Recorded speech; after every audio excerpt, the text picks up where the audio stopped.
Gimarumba mokwe maro toyo no endoba master bonane bukelwa sa par ma midhiambo. Radio Ramogi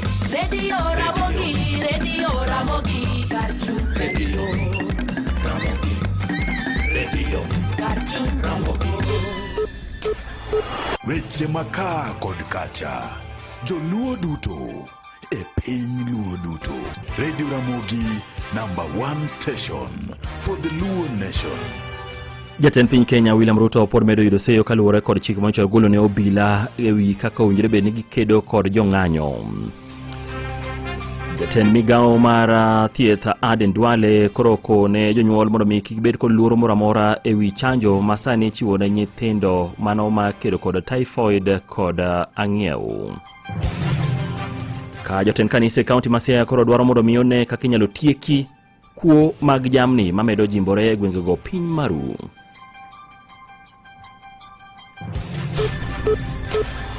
Weche manyien gi Collins Okaka. Kamara moro mintiere nyakoro magajwang' arwakini machiegni. Jatend duond bura mar Wiper Kalonzo Musyoka koro wuoko kaseyo jatend piny Kenya William Ruto ewi chik manyiso ne ogolo ne obila mondo mi ogo kod bunde tiende jong'anyo.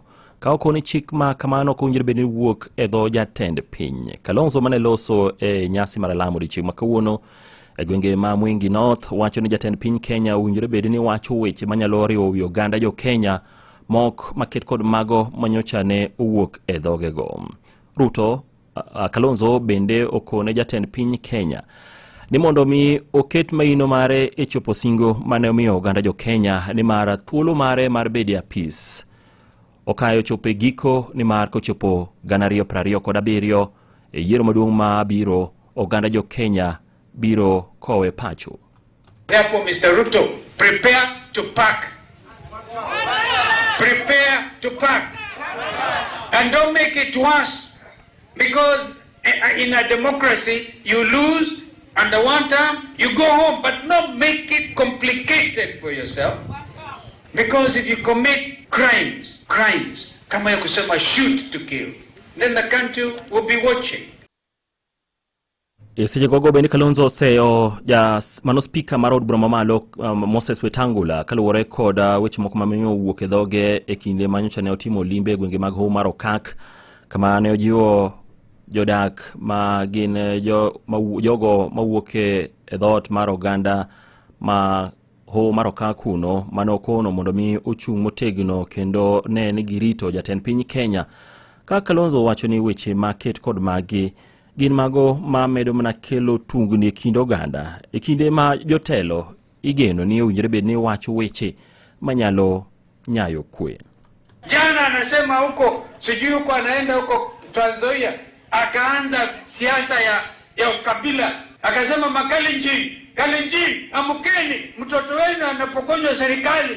My goodness, that is not the Weta I knew. Kwa hivyo yeye amekuwa one time. Ati watu waamuke wa Kalenjin waanze kupigana na Wakenya wenzao kwa sababu serikali ni yao. Mbona Moi alikuwa huko not one term, 6 terms? Kumachielo ni jagoro maduong' mar duond bura mar ODM Edwin Sifuna bende owuok oko tung' mosuo kod jatend piny Kenya William Ruto ewi weche manyicho ne owacho kata chik manyicho ne ogolo ne obila mondo mi orakre kod jong'anyo ma okoni weche ma kamago okowinjore bed ni wuok kuom jatend piny Kenya kanyo loso e nyasi mar solro mag omenda ne riwruoge mag wakeini e gwenge ma Kabuchai mane kaunti ma Bungoma. Sifuna wacho ni jatend piny Kenya William Ruto chal ka gima ose neno kaka piny chalo kolo tendore kod siasa madhi nyime pacho kaendi manyaka koro obed kod luoro ni mar oganda jo Kenya ok mor kod weche manyocha ne owuok e dhogego. Taifa letu liko katika hali ya hatari. Na lazima tukasema haya maneno. Mimi nimesikia wengine wanatuambia ati kama uko na mashindano na wao uangojee tufike 2027. Lakini yule anatuambia hivyo, yeye hatupi nafasi sisi kufika 2027. Anakaa akipiga vijana wetu risasi kila siku. Kule kijana ambaye alichukuliwa Homa Bay, anaitwa Albert, akauawa na polisi. Yeye atakutana na wewe 2027 wapi na umemweka kwa mchana. Sasa nataka tusikizane kitu moja. Nataka nimwambie William Ruto, kama sisi hatufiki 2027, hata wewe ufiki.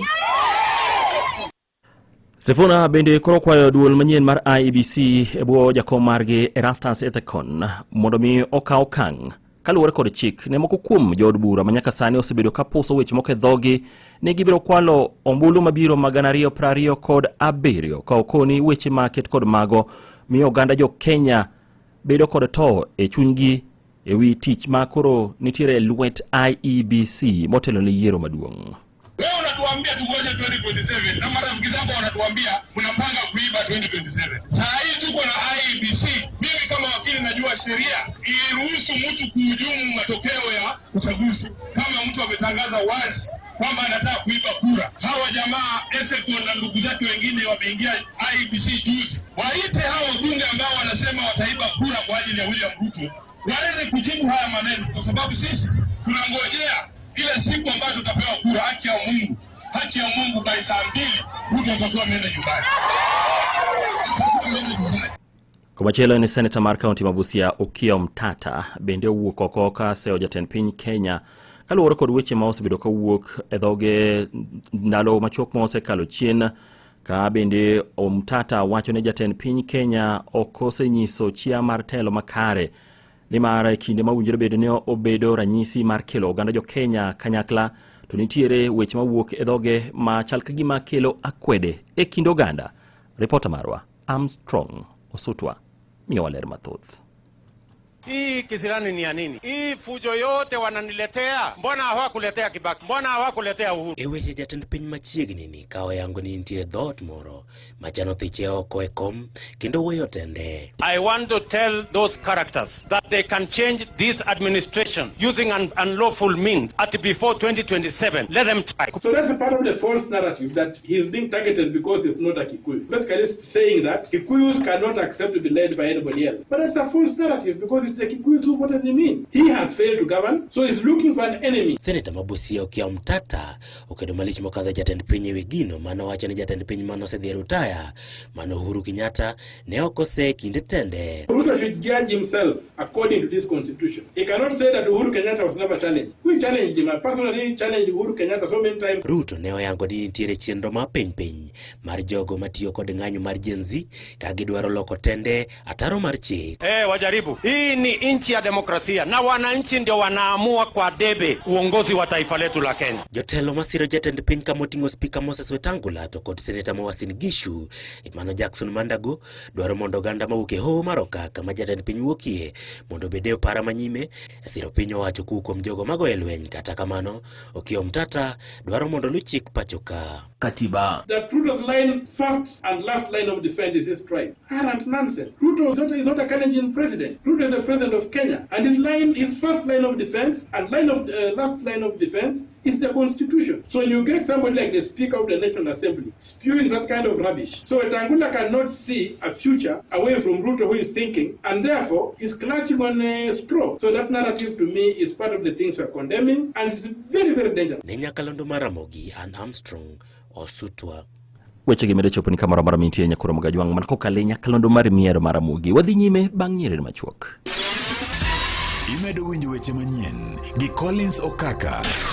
Wadonjo e kaunti Masaya kuma yudo ni lipode mag kuo mag jamni mamedo jimbore piny maru e kaunti no sani koro miyo karaka jodolo owuok oko mar neno ni otieke midhiero no mondo mi jodak makuno bedie kod kwe. Kanoloso elo jodolo Bishop Wilfred Amolo mar kanisa mar Skills of Living Church wacho ni lipode maket kod magi osemiyo jopith kaachiel kod jodak ok nyal dak kod kwe ni mara kuo ma piny maru mag jamni osekelo rochruok mag arita kendo en gino mawinjore bed ni mako mategno kod bad migawo mar arita mondo mi one kaka inyalo tiek midhiero no mar kuo mag jamni.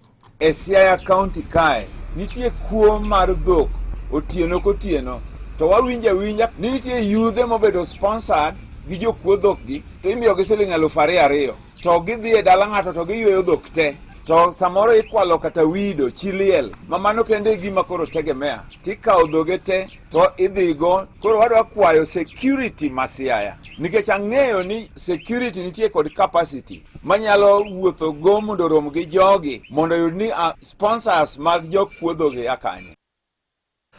Ma en chung mabende nosir kod Bishop Silas Owiti ma okoni kuo mag jamni kaunti no ma Siaya en mano mabiro miyo thoth jopith dong ka fuayo lwetgi ni mar mano bende kuma gikete geno mag yuto ma en midhiero manyaka koro ked godo kaka chik dwaro. Dhok ikwalo e Siaya County kako chakore Uyoma, iwinjo ywak Yimbo, iwinjo ywak West Alego, iwinjo ywak Central Alego, iwinjo ywak e kona ka kona mar Siaya. En gima duoko ji piny kabisa e yor yuto. Wadwa wacho ni gi speed ma police DCI mako goro were mondiko mana gimondike social media. Wakwayo police ni giti kod machine system magin gono mondo gimak nwa jok makwalo dhok mondo wach mar kuo e Siaya County mar dhok ochung kendo orum. Seche gogo bende Bishop Owiti nono kaluwore koda lipode mag nek e kar chung'od burano magem mabende geto nyithindo manyiri matindo ma okoni ma bende na tim manyaka korone kaka inyalo ked godo mapiyo kaka nyalore mondo mi okaw okang' ne achije duto ma bende tudo kod tim makamano. Kokoni onge kaka ngima nyithindo manyiri inyalo kaw apoya nono kamano to onge okang' mora mora mose kaw ne jogo ma itudo kod nek maket kod mago. Namba 2 wadwa ni wakwa police ni nek bedo mang'eny e Siaya County to kaka jonyuol waketo pesa mang'eny kuom nyithindwa ka wan kod geno ni kiny ginibed jok ma kiny nokony Kenya ka gibedo jok ma bende bro timo gik malich ma bro miyo Kenya dhi mbele. Ka nyathi nyalo nek to jok matimo magi lale kor yamo kamano omedo mna jiwo jo matimo maundu mondo med timo maundu. Omiyo wadwa kwayo police mondo gi ensure ni jok motimo marecho gi investigation otim mochop giko mare moyud ni ng'ano motimo gini to make odil kode kaka chik wacho mondo kwe obedie e ogandawa. Jatend migawo mar thieth Aden Duale koro kwedo lipode moko ma osebedo kaluorore ni nitiere kaka chanjo mo osebedo ka imiyo nyithindo matindo e pacho kaendi mano chanjo mar typhoid kod tuo mar ang'iew osekelo midhiero makagi kacha ne moko kuom nyithindo ka okoni chanjo makamano onge kod pek mora mora e ngima nyithindo ka okoni en chanjo mabendo puodhi kod riwruok mar piny mangima marango weche mag ngima mano WHO. Duale wacho ni nyaka sani nyithindo makwan gi romo 13 oseyudo chanjo ka moka gigeto chiwo chanjo no nyithindo makwan gi romo 19 ka okone jonyuol mondo mi kik bed kod luoro mora mora kendo gichiwre mar neno ni nyithindgi oyudo chanjo ma kamago. We are doing mass vaccinations for our children against measles and typhoid. Measles, we started last week. We are supposed to vaccinate 6.5 million children in Kenya. By yesterday, we have done 3.5 million. And typhoid, we are supposed to vaccinate our children against typhoid 19 million. But by yesterday, we have done 13 million. We will do the other 6 million. It's good they'll go to schools, health centers, it's free. And it is certified by WHO, the World Health Organization ourselves. Nyakuna Mogajwanga kurati koche manyini manakeloni. Magi thundu weche kaketo geyo machuok. Jatend piny Kenya William Ruto pod medo yudo seyo kaluwore kod chik manyicho golo ne obila mondo mi uchiel gi magina kendo hinya jogo ma yuoro e ng'anyo bang'e to chwal gi osiptal ka oyud kod ketho to chwal gi nyimdo. Ka kumachielo en jatend migawo mar thieth Aden Duale koro kwedo lipode moko ma osebedo kaliekore ni nitiere kaka chanjo ma sani chiwo na nyithindo mano chanjo mar typhoid kod mar ang'iew ni kod pek e ngimagi. Ka kuo mag jamni county ma Siaya koro en mano ma pod medo kelo midhiero ne jodak makuno ka koro ka jotend kanise wuok oko ka gikwayo mondo mi sirikal kokalo kuom bad migawono mar arita one kaka nyalo rakore kod midhiero ma kamano. 11 gi 12 pod antiere ka kelo ni weche manyien machuok ka ngoro mosachiele wang'e weche manyien e yono madimba.